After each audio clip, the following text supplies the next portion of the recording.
আপনার পাশে এত সুন্দর একটা মেয়ে বসে আছে, তাও কথা বলছেন না? অপরিচিতদের সাথে কথা বলতে ভয় লাগে। কোথায় কি বলতে কি বলে দিব, আর তখন থাপ্পড় খেতে হবে। কথা বলে তো পরিচিত হওয়া যায়, ঠিক না? হুম, তা ঠিক। আমার নাম মিম। আপনার নাম কি? জি, আমার নাম রিমন।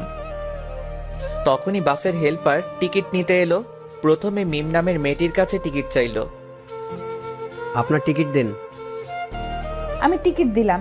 যখন টাকা বের করতে গেলাম তখন দেখলাম টাকা নেই। কি করব এখন? আমতামতা করে বললাম, টাকা কোথায় পড়ে গেছে, ব্যাগে খুঁজে পাচ্ছি না। টাকা নেই তো বাসে উঠেছেন কেন? আর ব্যাগ থেকে টাকা কিভাবে পড়ে? এখানে মজা করতে এসেছেন? ভাড়া না দেওয়ার ধান্দায় আছেন? ভাই, এত রাগেন কেন? কত টাকা লাগবে?